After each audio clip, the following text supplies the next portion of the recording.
Hi, everybody. Welcome to the Maneater Podcast. My name is MJ. Today, I'm joined by Niko. Hi, Niko. Thank you for being here. Welcome to New York. I know. I'm so happy to be here. Niko gained popularity by making dating content on TikTok, and you also have your own podcast now called The Daddy Academy. That's right. Yes. So we make similar content, but I feel like your content is like more moderate than mine is. Yeah, I'd probably say so. Right? A little bit. But we're still in the same spectrum of our thought process. I feel like we agree on more things than we disagree on We things. do. You know what I mean? I think so. Yeah, absolutely. How did you start doing what you're doing? Like, how did the whole journey? Oh, I guess. Well, this is our first time meeting in person. Yeah. So I guess you've never heard the full. No, I've never. Spiel. Mm-mm. All right. So basically, the way it started was it was my sort of like journey as a man, right? Young guy. I graduated high school class clown, and that was like my yearbook claim to fame. So I was like, I believe that. I was always like very social, but I wasn't good with women, right? Like I just didn't know what to do. I was always asking my friends like, what do I say? What do I say? Went to college, got into fitness, so started to kind of like develop myself that way. And I started watching dating content at the time, right? Just like man dating content at that time, trying to figure out like, how do I improve myself? Like, what am I doing wrong? And just sort of like the process of that, like through my 20s, then I started to get pretty good at it. All my friends were asking me for advice. My sister, her friends, all my girlfriends asked me for advice. And I was always that person that people came to when there was a problem. And I realized like, okay, like I'm pretty good at helping people with this sort of thing. And about like 2 years ago now, at this point, 2.5 years ago, I'm like, I wanted to make a page where I'm helping people, entertaining people, you know, and I made the Daddy Academy. There was an inside joke where I was playing in sports leagues with my friends, and I would like send like a Snapchat to my boys, like going to the gym, like we're in chest today, Daddy Academy. So the name I just made up the name, and they're like, that name's hilarious. And I'm like, it is a pretty good brand name. It's pretty good, there's something there. So when I made the page, I'm like, should I just name it Niko or should I name it the Daddy Academy? I'm like, fuck it, let's just like go for it. Named it Daddy Academy. And my whole thing at first was making videos for men. To try, like guys like myself. That's what I was going to ask you, because you kind of make videos for the girls, though. Yeah, so this is what happened. So I started making videos for like 6 months for guys about like dating, fitness, basically the same messaging that I kind of preach, but just like for the other side of the spectrum. And I got like 2,000-3,000 followers, and it was fine, whatever. And then my sister one day was like, why don't you make a video for women? Or like same thing, but like kind of talking to women about it. I'm like, I'll give it a shot. And I posted it, and I got like 30,000 followers overnight. So then I just kept answering women's questions. And then I'm like, oh, I guess I'm like a women's dating coach guy now. But I think that's what made it work, is that I didn't go into it being like, oh, let's exploit women and their problems, and let me try to do that. It just naturally happened. And I'm like, okay, well, this is like where my purpose is right now, is to fill this void, because if you look at the landscape of men that give women advice, that there aren't really that many guys who do it, or do it in a way that I think is like good. Or do it well. Or do it well. Yeah, do it well. Because, you know, have you ever like delved into like the manosphere and like the red pill stuff? Well, of course. So like I talk about this a lot. Maybe not as much as I should. I've watched like all that stuff, you know, but I think where the best people can listen to everything and then take their own morals and their point of view and creates their own lane. So it's like, if you ignore listening to everything, then you don't really know the perspectives that are out there. So like, I listen to all that stuff, but I don't agree with all that stuff. But there's always truths everywhere. So it's like, you listen to all that, and I sort of created my own thought process about it based off of how I was raised, my morals, all that kind of stuff. So that's kind of how I came about. Yeah, the whole manosphere that's really what inspired me to make the kind of content that I make, because I feel like my content is like almost like the other side of the coin. The other side of the coin, right? Of that, like it's like aggressive, and it's like very like take no prisoners type of thing. Right. But I was like, women need their own version of this. They do. They do. Know? There needs to be some polarity, and like I said, then people kind of like take what works for them. Yeah. Right. And the thing about you that's awesome is like you're very authentic with it. Yeah. Like you're not putting on a show. So that's why it works really well for you, and people like gravitate towards your stuff, because like you're just like I follow my own advice. You follow your own advice. I really do. And you're not like trying to be rage bait, clickbait. Like you're just like telling it like, this is my experience and this is what works for me, and like this will work for you if you adopt some of this these ideologies that I'm talking about, but I'm sure that just like similarly to like the red pill stuff, like there's not every guy's not Andrew Tate. You know what I mean? No, exactly. So it's like there's spectrums to like, okay, maybe I take this little thing, this little ideology here, and then you make it work for you. I think the smartest people are able to kind of do that. But it's all about being authentic first. And so it's like, yeah, and I'm like, I have to go on my page all the time and remind everyone that I don't hate men because, like, I think that they like conflate. I like when you do that. It's important that you do that. Yeah, because I really don't. Like, I was raised by a single dad. I was raised with 3 brothers. Like, I know there are good guys. I just feel like women have a totally, like, the perception that women have of men or the thing that we've been taught to be true about men is so off. That doesn't mean that men are bad. Right. It's just they're not like. They're not Prince Charming the way that we've been taught that they are. No, there's not that many of those. Well, it's like, you know, it has to be the right situation. But I think that women go into these situations with men with a totally different, like, expectation of how men are. Right. Have you had that experience? Like, you have, like, clients that you help personally, right? Yeah. I talked to hundreds of women, like since I've started doing this. And it's, there's so many different, like, What layers. are some common themes?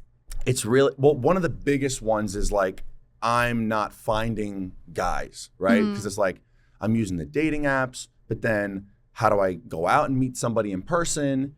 And it's this sort of like social disconnect that the internet has kind of created. And then a lot of like polarizing stuff about like just like negativity drives people to look at their lives more negatively rather than thinking they have an actual like power in putting themselves out there and finding somebody. So a lot of people, if they're sort of not loving their results on dating apps, I'm like, you got to put yourself out there in situations where you're going to meet the type of guy that you want. Don't be afraid to put yourself in their orbit. Like, grab your dating life by the horns and like take action, because then at least you're going to feel empowered, right?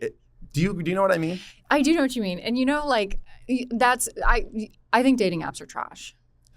I think they're a great tool, one of many tools to meet somebody. Like, for example, like if this is like sales, I wouldn't say remove all the leads that you would get from dating apps. Potentially, it depends on the person too. It's like some people might have better success off of them. Some people might have good success on them. It also depends on the app. Depends on where you are, like geographically. Yeah. Are you in a big city? Are you in the middle of the country? So sort of depends on all those sort of variables too. Yeah, I agree with that. I just think the dating apps, like the way that they're set up, especially for men, is it like does something to it almost gamifies dating. It does. In a way. It does. So I feel like that kind of like, that messes up the whole process of it. But ironically enough, the way that I've met every guy that I've dated is through TikTok. Really? They find me through TikTok. Well, social media. Well, yeah, but it's like my whole account is about like, I kind of like show all my hands. Know what I say? I say to women this all the time. This is like one of my newer sort of things I've been preaching. Like, be more polarizing in your personality. I think a lot of people, they try to like water down who they are when they're on dates or even chatting just on a dating app or just through messaging. It's like kind of like sometimes like I've sort of have like a rule book, so to speak, of like how the best practices of what doing things are. But sometimes you got to rip it up and just be like, I'm just going to be who the fuck I am. Yeah. And like that people crave authenticity. Yeah. Like men, women's like we are drawn to people who are.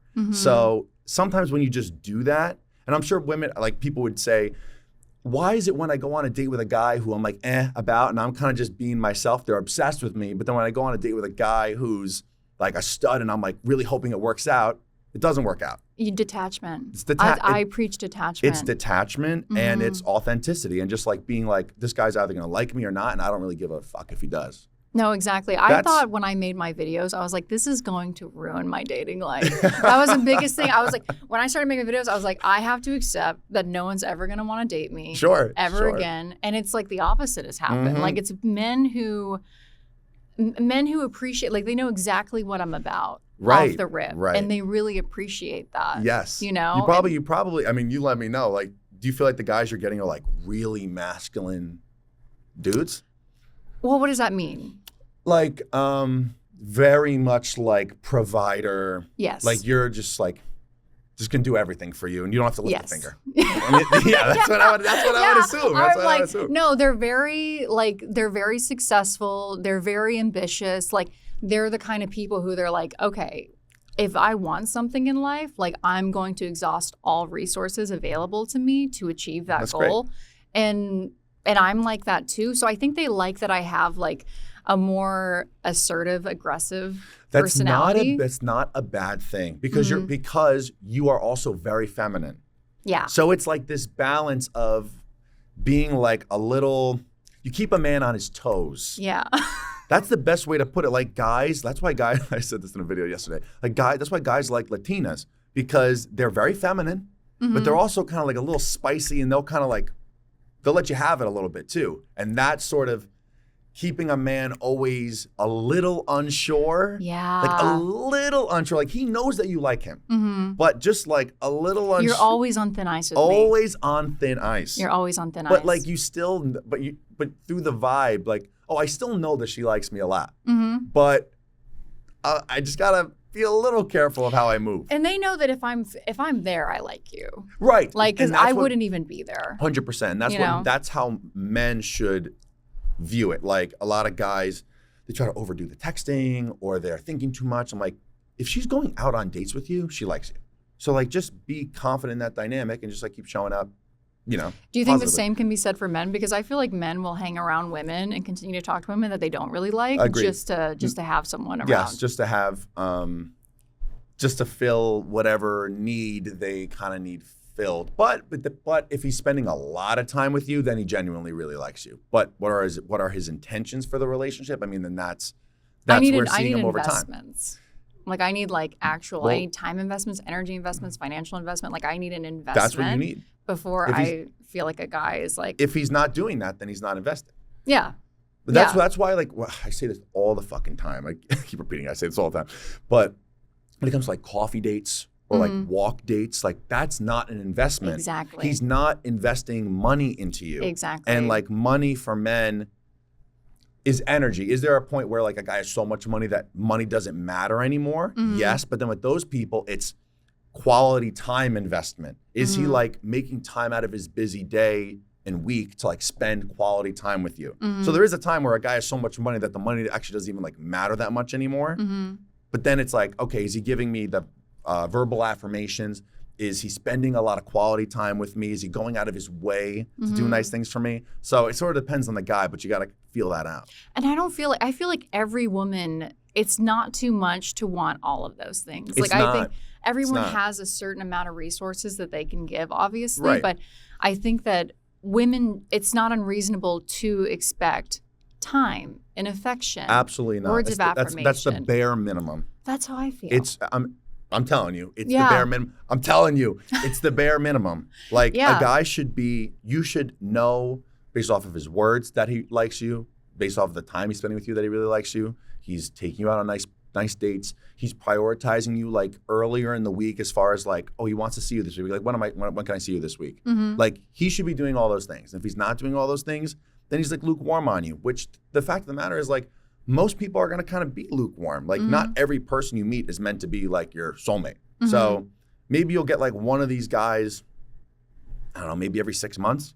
Someone like to this level will come around. Exactly. Right? So you have to realize that it is a numbers game a little bit. And I'd rather be single. Like the minute that I feel like a guy is lukewarm, I'm like, okay, I'm good. Right. Like, because it's not worth my time or energy to invest. Unless he's taking you out to like cool places and you're having a good time. Because he could be like, okay, he's lukewarm on me. He's fine, but he's a good time. I'll go on a few dates with him. But then after that, it's just like, all right, where's this going to go? I feel like when you entertain somebody, you need to know exactly what it is you're looking for. Yes. And when you entertain someone that's not that, you delay 100%. Finding the person who is that. And I can take myself nice places. Yeah, you know what I mean? Like there's time, like that time and energy I can spend towards like I have so many things that are like worthwhile, like worth my investment. Right. And so if someone is like, and maybe that's toxic, but I need someone to be obsessed with me. Like I'm telling you. That's the only way. A guy is gonna, and this is important stuff. A guy is gonna want to settle down with a woman that he views as like the best he can get. Exactly. Like, so he needs to look at you like, I can't get a cooler woman than this. I can't really get a hotter woman than this. Like, I'm not going to fuck this up. Yeah. That's how he needs to view you. And when they invest, they really don't want to fuck it up. Right, because they're like, oh, I just spent thousands of dollars on this girl. Now I want to lose it? Yeah. So the guy I'm dating now, like, he exhausted, like, he's like, I could not pursue. A boyfriend or a guy you're just seeing?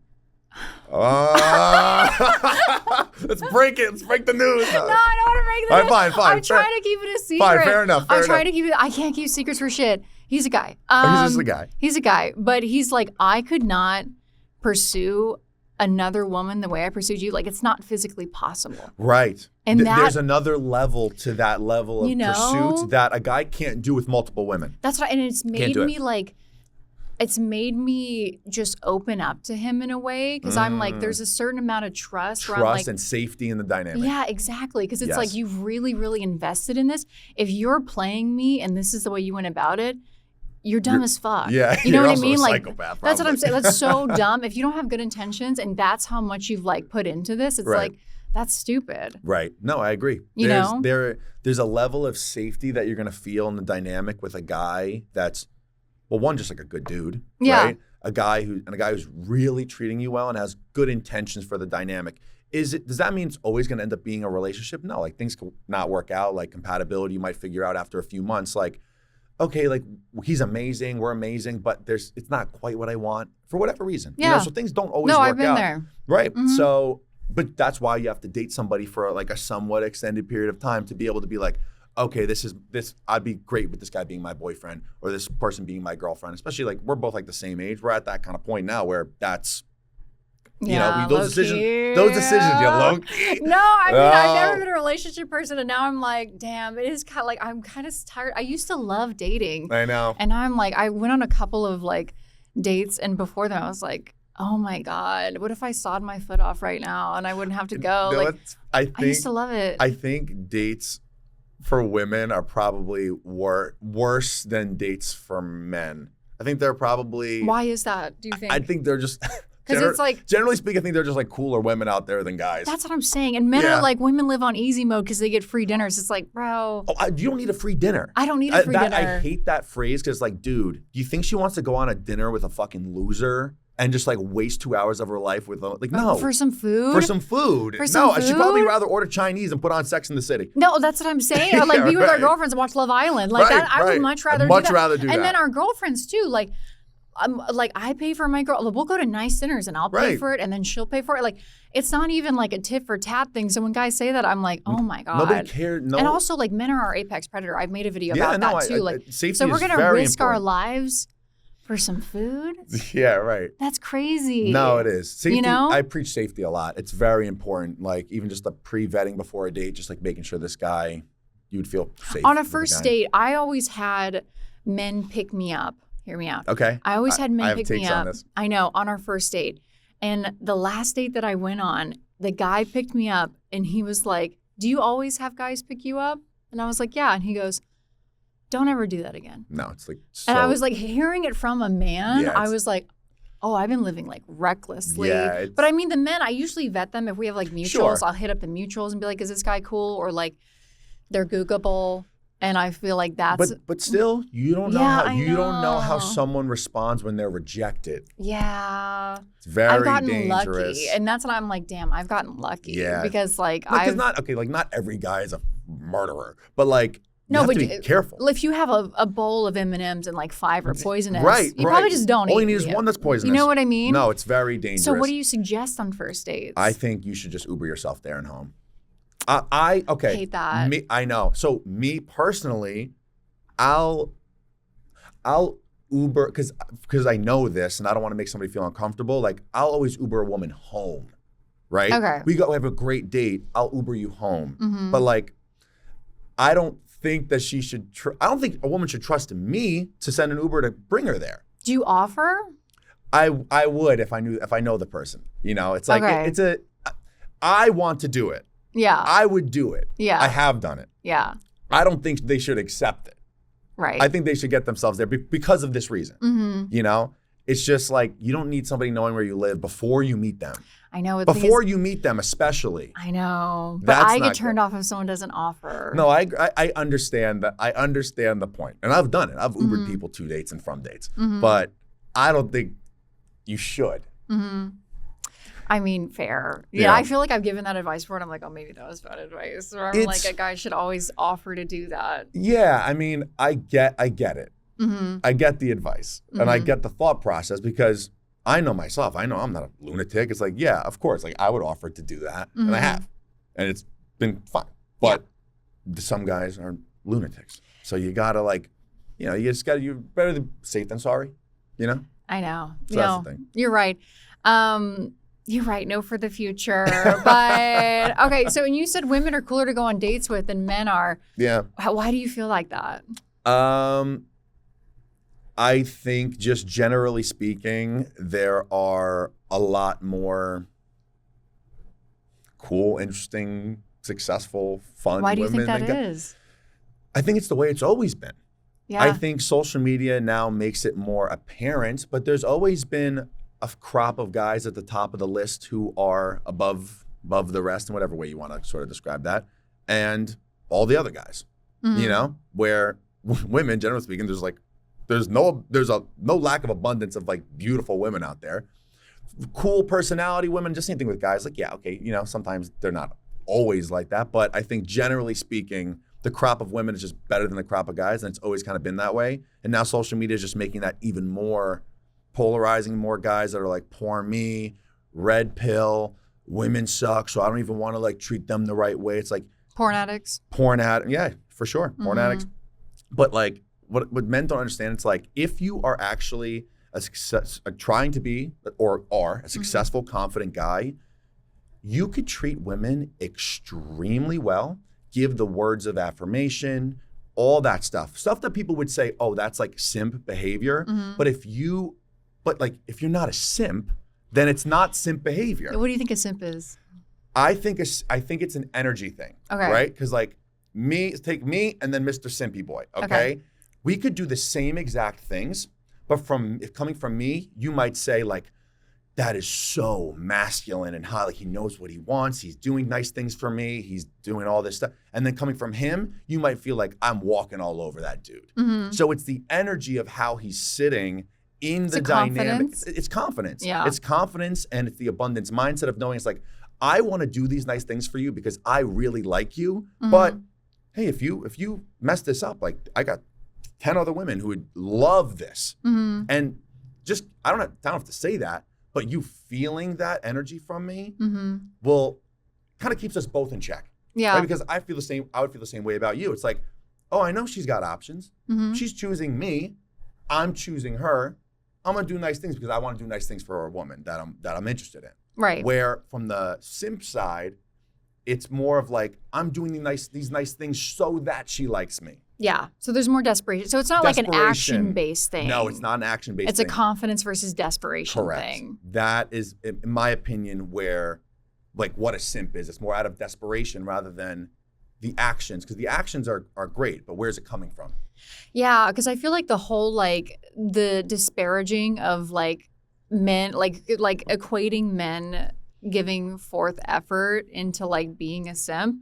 We've lost the process of courting. Yes. And courting is like a century-old practice. 100%. Men have always, even when women weren't autonomous human beings and we were like practically owned by men, men still courted women. Yeah, right. Like that still was seen as necessary. It's like crazy that we live in a time now where women are so autonomous and we have so many choices in how we want to like live our lives, that this is the time when men are like, we should stop courting women. Yeah. And then they're like, why are women not wanting to date us anymore? Yeah, right. Well, because, I mean, you were talking about like the porn addiction thing. It's the instant gratification society. I should be able to just swipe right on you, take you for $5 coffee, and then like, oh, we're going to sleep together, right? It's like, no, you need to make a woman like you, feel comfortable around you. Like comfort building is like, that's what these guys lack here. It's like the understanding of, no, to sleep with a woman, I got to make her feel very comfortable around me. And that might not be on a first date. Not on a second date, not on a third date. And as a guy, you should never be pushing for that. I think intimacy comes when it comes, right? It's like you want it to be her choice that it's happening, not like we're finishing up a first date and I'm like, so you invited me inside? It's like, oh, that's gross. That's enough for me to never talk to a guy again. Yeah. And it's like not even him being pushy, right. just him being like, so it's like, okay, I'm not talking to you again. Because it's just weird. You need sex that bad. Yeah. You need it that bad today. Like you need it that bad And today. if it's from a good looking guy, I'm like, oh, you're probably an addict. Yeah, you know what I mean? Yes, either you're an addict. Because there are girls who would literally like you could just you're like 6'4". There are girls who like would just do that with you. Right. But the fact that you're like even asking about that on a first date, I'm like, okay, so you're like totally agree. You have a problem. Yeah. Or you're looking at it. It's like that porn mindset or that swiping mindset of just like, I'm here. I did the date. I did the action. Time for the transactional return. Mm-hmm. Right. And I'm like, listen, I'm not like Virgin Mary, Mr. Prude over here. It's like, sex will happen naturally when it's supposed to happen in the dynamic between the two people. Yeah. Right. So like, I'm not, if I was going to say best practice, I mean, like, I guess I'm going to ask you, what would you say? Best practice of like when a woman should sleep with a guy? I think it all depends on the situation. I like when people are like, oh, the 3-day rule. I don't think you should put rules on it. I'm a strong advocate against the first date. Like I would not sleep with a guy on the first date because you're a stranger still, and like even if we had a great first date, that was your best It's phase. Always better. Yes, exactly. Like I want to go through a little bit of trials and tribulations with you. I want to see how you handle certain situations. Yes. I want to see if you're a pushy person and if you get to like to a point where you're like, well, what the fuck's happening? Exactly. Because then that's all you were in it for. Right. But when it gets to a point with me and a guy where I'm like, I really like him and there's a lot of compatibility and I could see myself being with him, I do want to see what the chemistry is like. That's the you know next what I mean? step. And I would rather do that sooner than later because it's like if the chemistry's not there, then it's like the rest of it is kind of like yeah, like that's a big part of a relationship. I tend to say it's like know him for a month. So that could be like 4 or 5 dates or so, 4, 5, 6 dates, like somewhere in that range. I think is very appropriate for adults.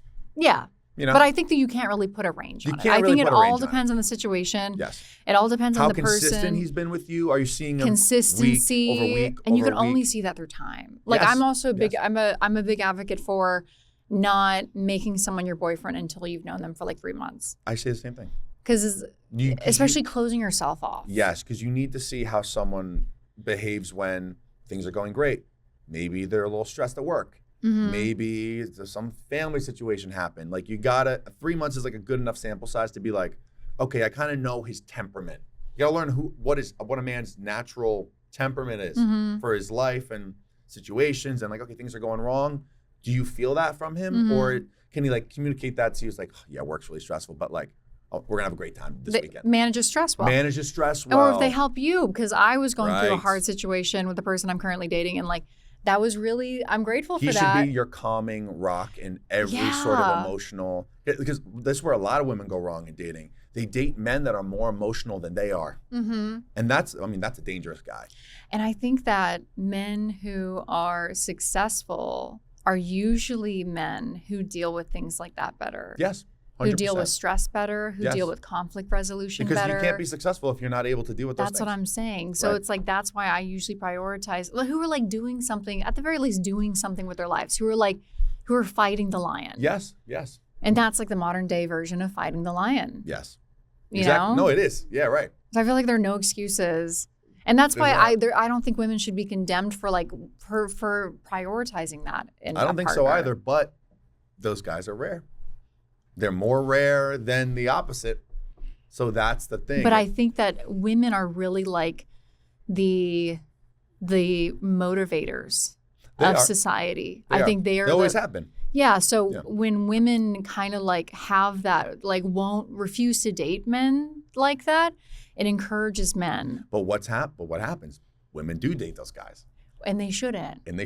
That's what I'm saying. But that's the shit that like I would talk about. It's like, they think it's okay because you guys are making it okay. It's not victim blaming, but it's just the reality. It's like it works in some capacity. Whatever these guys are doing, it is working because it's working. They're being enabled. They're being enabled. And it hurts society. It hurts society. And then when I say that, people call me a bioessentialist, and they're like, people learn all kinds of fun words and like to use them out of context. But people go, I was like, no, that's how evolution works. Like women really are the gatekeepers of who gets to procreate and who doesn't. Yes.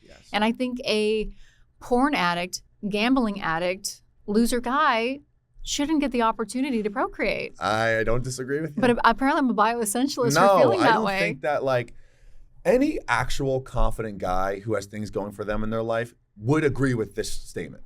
Because it's like, why wouldn't you? You know, if I've overcome that sort of brain rot society mindset and I'm doing better with my life, it's like, yeah, I could look back and be like, that's a problem. As a man, if you can't look at, perfect example, okay? You know, do you see how much some of these OnlyFans girls make a year?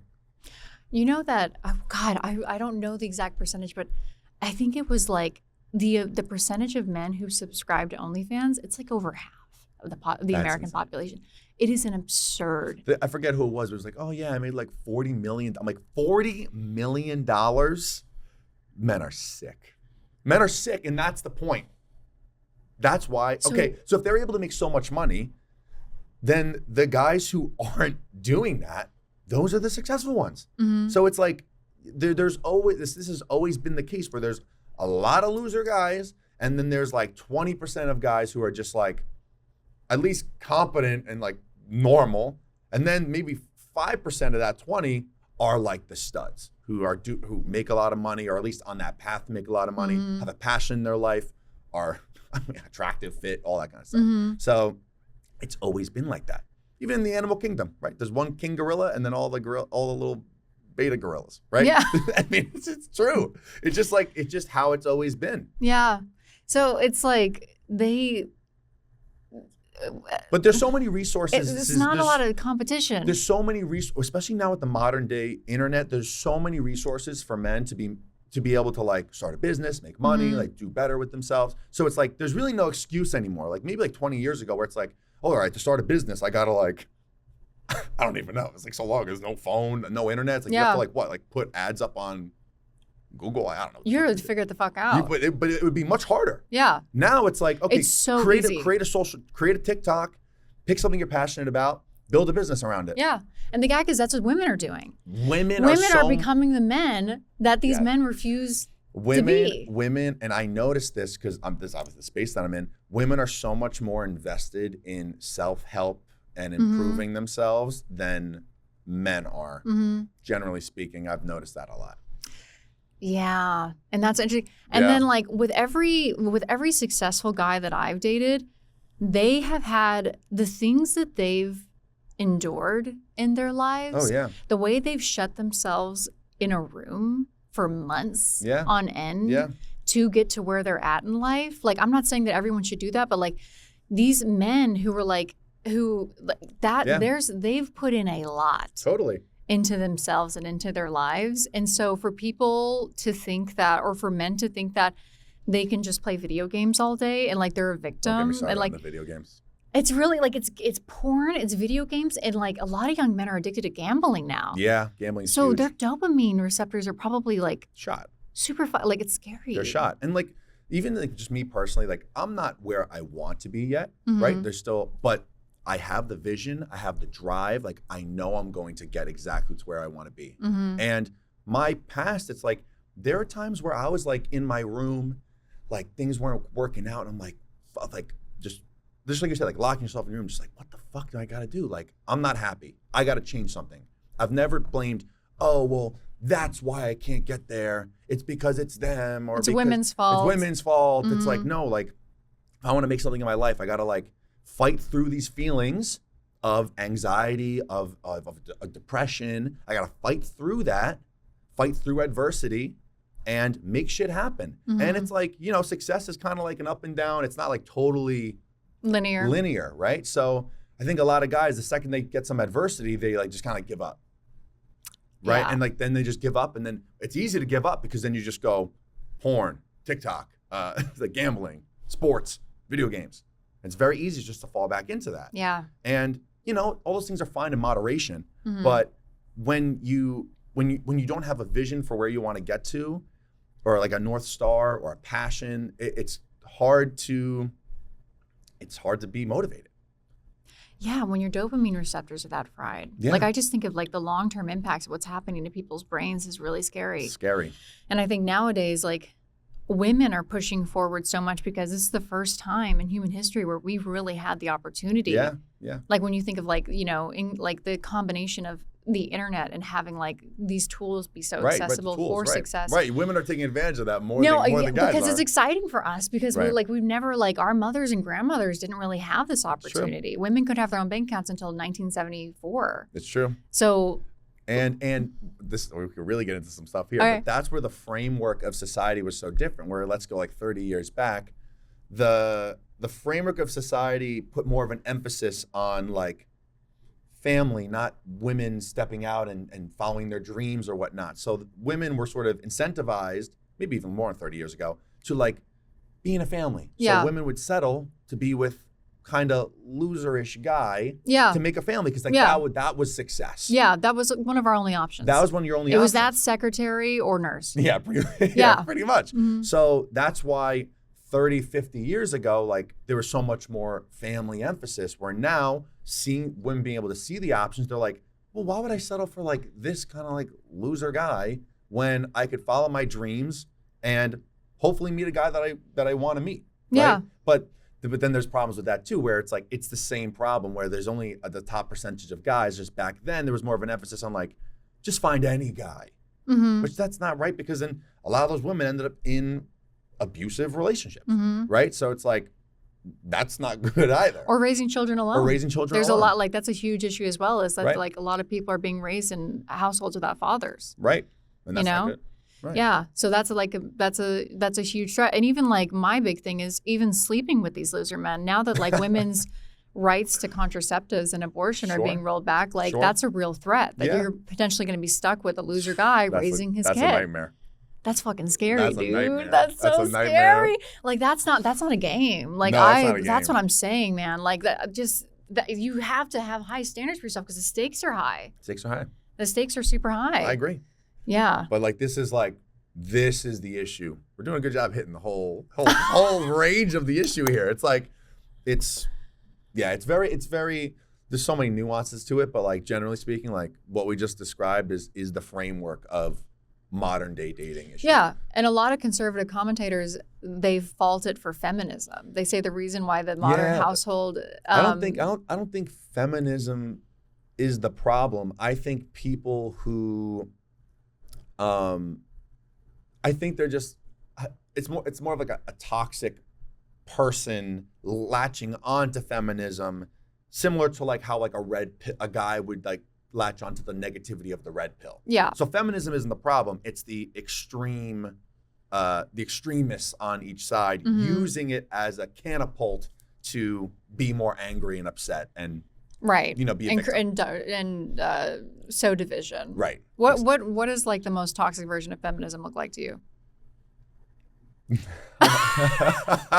I think it's like it's an energy. Like when you meet someone and they're like super, like being like a boss bitch is great. Yeah. But there's a level where like you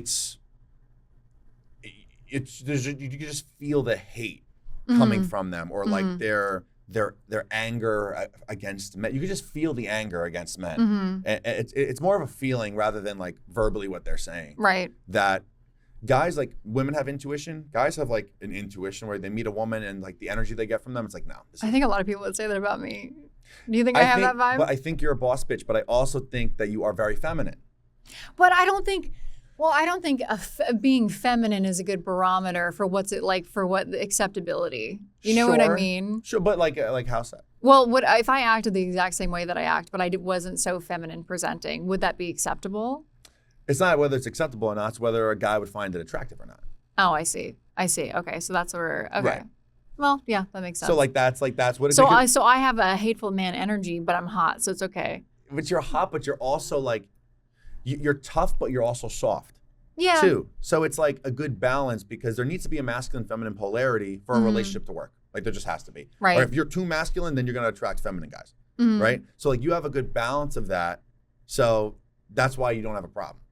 Okay. It's the ones who are maybe have that energy of like the boss bitchy energy, but then they completely lose their soft feminine side. They don't want guys to do anything for them, where you're the opposite. You're like, please, you're like, buy me do everything. Do everything for me. But like, so they're the ones that are like, I could do it myself. I don't need a guy, blah, blah, blah. He's got to be the, and then having like these ridiculously high standards for a guy. It's like, why would he like you? Sometimes you have to ask yourself, like, why would a guy like me? And men got to do the same thing too. But it's just like, sometimes people lose a little, what's the word?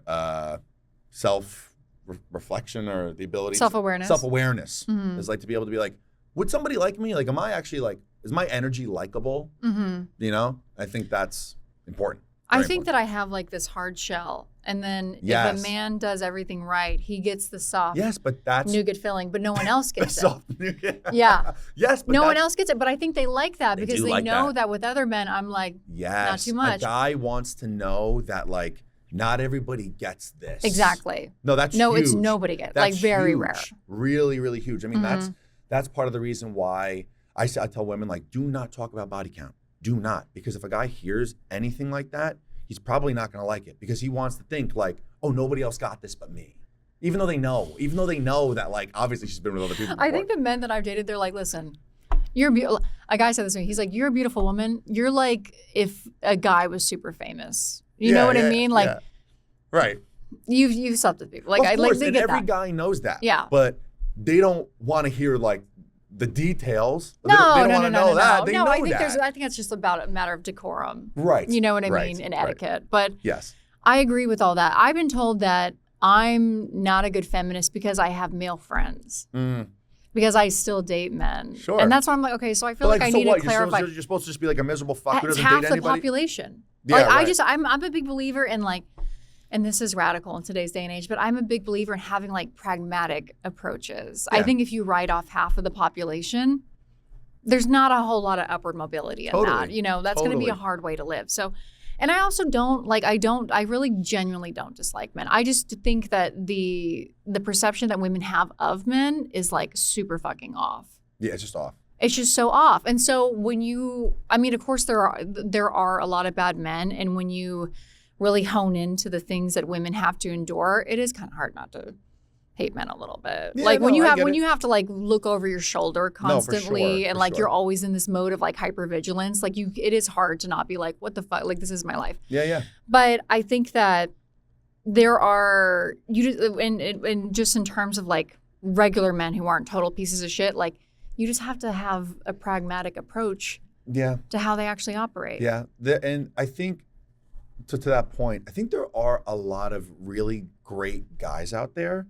I think their problem is they don't understand how to be the most attractive version of themselves. So like women aren't even looking at them, where like the quote unquote like fuck boys, even if they are like loser guys, they know how to play the game, so to speak. So then like they're getting the attention, where these like nice guys are like, why is this not working? Well, there's nice guys, and then there's, let's say, kind men.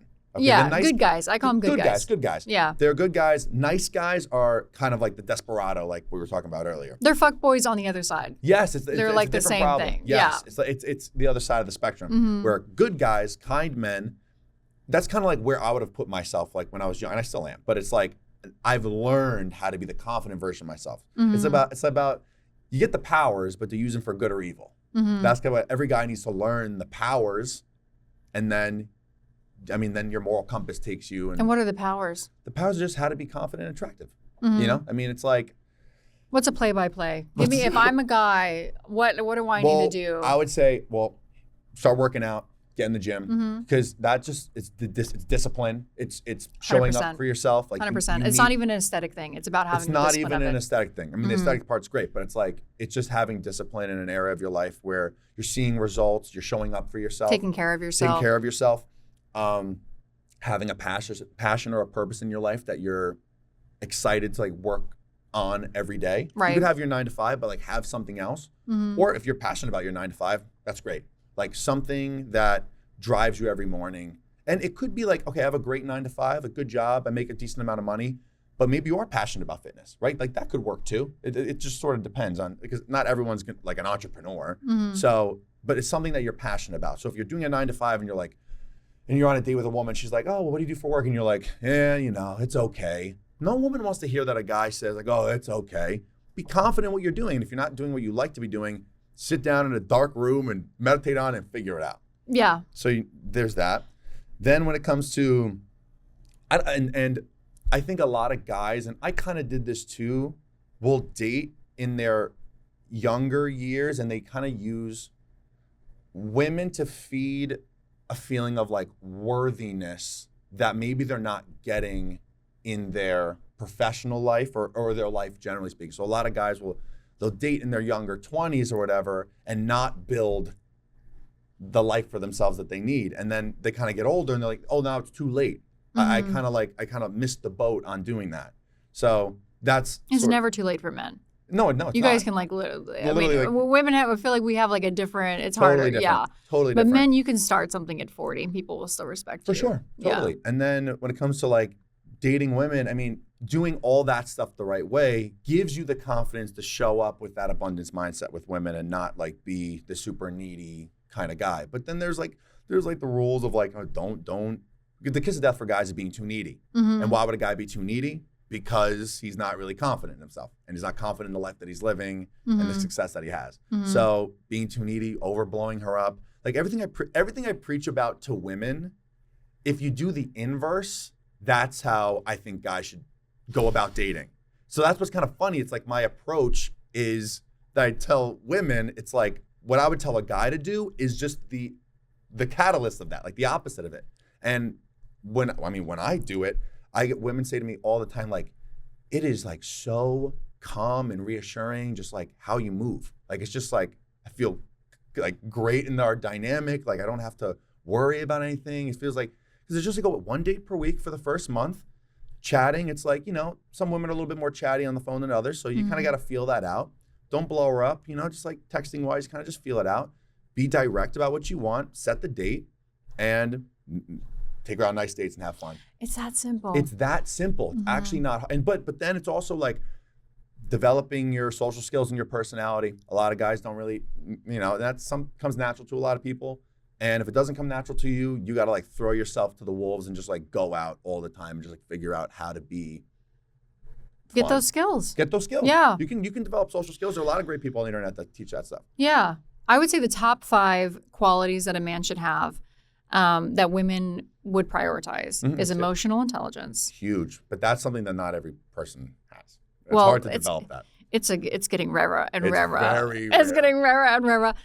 Emotional intelligence, skills. I think women are so attracted to skills. Just have something that you're good at and you love to do. You're good at. Like skills / passion. Yeah. You know what I mean? Yeah. Confidence. Yep.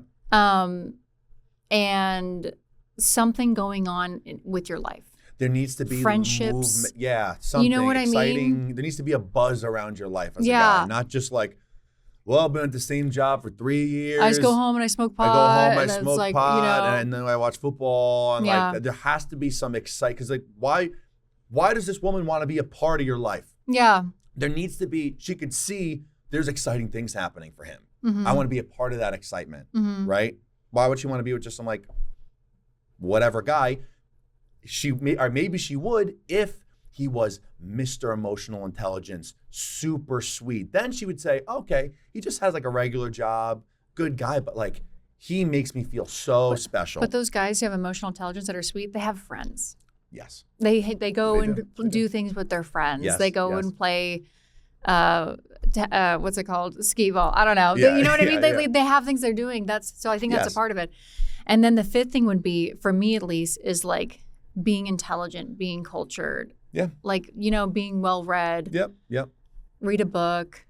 Into self-improvement. I think that ties into that. Huge. Like so many guys, it's like all the books that I read are all like The Power of Now, Breaking the Habit of Being Yourself, like self-help books. Yeah. It's like, that's such a huge, if you're talking to a guy and he's into that stuff, it's like, that's really, really great sign. Everyone should be investing in some sort of self-improvement stuff. How do you feel about men who've read Robert Greene books? Robert Greene. 48 Laws of Power. Art of Seduction. Now You haven't read those? Oh no, I know the books. Oh my God, what a green flag. Yeah, no. I've read them. I know the books, so I don't really have that perspective on. What are they? Just like very. They would fall into that self-help category, I suppose, but it's basically about how to manipulate people. Oh. Yeah. That's the thing. It's like you shouldn't have to manipulate somebody to like you. Yeah. Why do I have to manipulate somebody to like me? If you don't like me, then you don't fucking I think they're like trying to manipulate people into sleeping with them. You know, but I feel like you that's... shouldn't have to do that. Like, it's like, if you're cool, then she's going to want to sleep with you. You don't have to, like, there's no tricks to learn. There's everything we just talked about, like building confidence for yourself and learning how to relate with women, how to talk to women. It's like, that is a skill that you need to kind of like figure out how you do it. Like how he does it is not how like I do it, not how he does it. But there are some like best practices as far as how to kind of go about the process of things, right? Women respond to like a emotion, not like, so for example, like if we were texting, it would be like, how's your day? Oh, how's my day? Oh, how's your day? Yeah. It's more of like, if someone asked me like, oh, like, how's your day? Be like, you know, just saving the dating world, you know, just doing my thing. Like, that's a funny response of how's your day, right? So it's like, the more guys can kind of like lean into sparking some sort of like fun, emotional vibe between the man and the woman, that they're going to women respond much better to that. And they're going to think he's like witty, he's kind of funny. He doesn't take himself too seriously. Like, and that shows intelligence. Comedy is intelligence. If you're funny. Women are very attracted to people who are funny. Exactly. That's why comics, or even like a comic who's like. A comic could be 4 foot tall. 4 feet tall, making no money, and they'll sleep with him. Yeah. Because he's funny. And that shows intelligence. And that's just like, it just is what it is. But it's fun. And it's brave. Doing stand-up comedy, yes, like I feel like that's like a skill. It's a modern day like slaying a drag. Like that shit is scary. It's a skill. He's in front of an audience, so that gives social proof as to like, oh, all these people are here to see this guy. Comedians, man. No, I'm telling you. I wouldn't know anything about that. Yeah, stay away from them though, because they're kind of psychos. They could be. Yeah. No, they have their own demons. But for sure. Has your page changed your dating life at all? I'm sure it has. I'm newly single. Oh, as of were you in a relationship this whole time? I was in a relationship this whole time. Oh, okay. Yeah, as of like 4 months ago. Okay. Newly single. Okay. So it is interesting starting to get back out there and seeing like my perspective before and like how I feel about it now. But it's the same because I just preach like how I am and how I think it should be. So it hasn't changed anything. Like maybe does it change as far as like how women might think I'm gonna treat them? Yeah, but like I'm up to that challenge because this is how I am. Yeah. You know, so like it doesn't really change anything for me. How long were you in a relationship for? Like almost 3 years. Got it. Yeah. Well, that makes me feel a little better about your content because I am a little skeptical of people like Russell Hartley who are like these chronic bachelors and who are like, ladies. I'm not a chronic bachelor. I've always been a relationship guy. So I've been in a long relationship, single for a year. Longer relationship, single for a year. Like that's always been like my my like pattern. But now like and I haven't really talked about this that much on my show, which I'm gonna pretty soon. But like I'm at a point now where like I'm very clear about what I want, and I want a family. Like some people say, oh, men don't have timelines. It's like I have a timeline. Like I want my parents to have grandkids. All my grandparents are still alive. Not gonna like I would love for them to see a great grandkid. I want a family. Do I have a time like, oh, it needs to happen this year? No, but I would like that on the sooner side rather than the later side. But I'm also detached from it where it's like the right thing's gonna happen, the right person's gonna be there, it's gonna be fine. It finds you when you least expect it. Finds you when you least expect it, that little phrase. But yeah, no, I don't know. I've always been a hopeless romantic relationship kind of guy. Good. Yeah. That makes me feel better because I wanted to ask you, but I was so afraid of you being like, nope, single, been single this whole time. It's like, okay. No, I've had, as far as like adult relationships, I've had like 4 adult relationships in my life. Like I'm 32, about to be 32. So it's like, yeah, I've always been, like I said, relationship, single for a little bit, relationship, single for a little bit. Like I think if a guy hasn't been in any relationships, it's like, you've never had a woman that's like you, that you've never met somebody who you like ever and been willing to commit to somebody ever. I know. You know, it's like, it's kind of a red flag. So, but I think it's also a red flag when a guy is like back to back to back relationships, because that means he can't be alone. Correct. There needs to be a gap. Yeah. It's like little reflection time. Yeah, you need it. It's important. Do you feel that way after you get out of a relationship? You're like, okay, no dating. I need to just like stare at a wall and figure out what just happened. I also think, yes. And I also think it depends on how it ended. What was the scenario? That sort of all makes a difference as far, because like some people be like, you know, if you were, for example, if you were in like a very abusive type of relationship dynamic, for that, you really got to take time, right? And like find yourself again. Because some people, you know, if you're in a relationship that's really not good, this goes for men or women, like you lose yourself, right? So you kind of got to like get back to baseline, figure out like what you lost, why you allowed it to happen. So I think depending on the relationship, that sort of period of self-reflection is either longer or shorter. And there's no perfect way to do it, but at some point, you do got to get back out there, you know, even just for the reference experiences of like, new, right? Rather than sitting and just ruminating on the person and like how it ended and all that kind of stuff. So there's no perfect timeline for everybody, but I feel like there always needs to be some point of self-reflection and recalibration, because when you're in a relationship, and this is why I've always avoided relationships like the plague, like kind of the opposite. Okay. Because I was in such like, you know, I had to get sober and I was like fighting for my life to survive in LA, and I was like healing and I was doing all these things. So I wanted that process to be very independent. I didn't feel like I was, makes sense. And like I went through like a kind of unique circumstances in my life where it was like kind of heavy. So I felt like I wanted to make sure I was okay and I was someone that I'm proud of. Very important. And I was on the right path, and I was sober. So like I wanted to make sure, and I feel like that process, as much as I could have probably been with someone who like was supportive and helpful in that process, I felt like it had to be a me thing. Or else you're looking for somebody to fix your problem. Yeah. Or as a cope. It's like a lot of people use relationships as a coping mechanism. Yeah, I didn't want to do that. And I would say there's times in my life where I feel like that might have been the case. Where it's like, it's not intentional. It's like, I'm using this woman to cope with my whatever. But sometimes it's easier to be with someone and forget your problems or your shortcomings rather than be alone and think about it. A lot of people do that. Much easier. Much easier. Someone would be like, I think you're great. And I'm like, I'm literally an addict and like crazy. And it's like, but you're so great. It's like, I don't need someone to tell me I'm so great right now. I don't want to be with someone who's telling me I'm not so great. Right. But I'm not so great. Right. So don't lie. You know what I mean? So totally. And then, you know, I'm almost 3 years sober now. And so like, I feel like, and also I just turned 30. So now I feel like, well, it's a good time. Maybe it's okay. Maybe it's okay for me to be in a relationship. I feel like I've seen what I need to see. Totally. You know? And I think you're never going to feel ready. I think people always like, okay, I'm going to heal, but a healing journey is like never ending. Just like self-improvement, it's never ending. Right. But like there needs to come a point where there is a line where you're like, okay, the next thing to do, like how much am I going to sit and think about all my issues? Sometimes you got to take action, because meeting somebody new, it kind of puts a mirror up to your face, and that's it heals you. It helps you heal. It does. Yeah, and it shows you things about yourself, and I feel like that's like the next step. I feel like I've done a lot of like healing as an individual, and now I'm like, okay, now I want to heal this like attachment thing, and you can only do that in practice. 100%. You know, and and then when you find the right partner who's understanding, and like you're at a point where it's not going to be like unfair to them, right? But you're still at the point where it's like, can you help me? Yes. Learn these, not fix, but like just learn like these things about myself, and I care enough about you. A sounding board. Yeah. Like someone where it's like, okay, I'm not going to this person to fix the problem, but like, let me tell you the story of my life.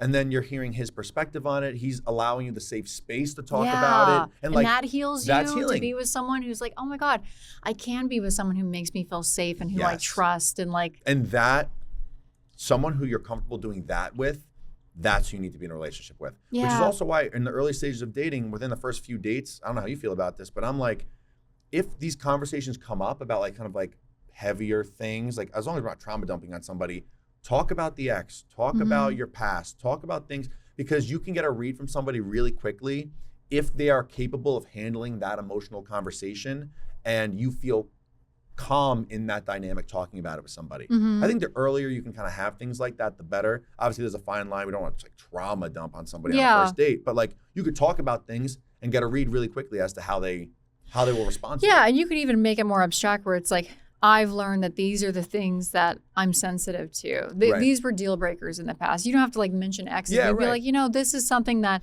has occurred and that is something I'm sensitive to and something that's not going to work for me. Yeah. You know? And then he should ask like, then he should follow up and ask like, oh, like what happened there? Mm-hmm. And then maybe you say it. And then in a perfect world, then he gives you something. Mm-hmm. Oh, I actually had a similar experience to that. Or this is kind of my version of that. And then that's vulnerability. And that's how you start that process of actually connecting with somebody. So like we were talking earlier, being more polarizing in your personality. And then, but while still being okay with being vulnerable, that's how you make real connections. Yes. Being a watered down version of yourself who doesn't talk about this and stays away from that, like you're just like a warm body. Yeah, and that's why my TikTok has been the ultimate dating tool. Because I feel like on my TikTok, I am very vulnerable and I'm very polarizing. Yes. So they know what they're getting into. Yeah. Like they know, and that's kind of like a good thing about being on social media. It's like anyone who knows you from there and like wants to try to date you, it's like you already know they're coming in hot. Like they know what the deal is. You know exactly what it is. So with you, it's actually it's really good scenario. We'll close on this, but his family found my TikTok. Oh shit. And they saw some of the sub-dom videos of me talking about it. And that's the one. So now they think that their son just is getting dommed out? Yeah.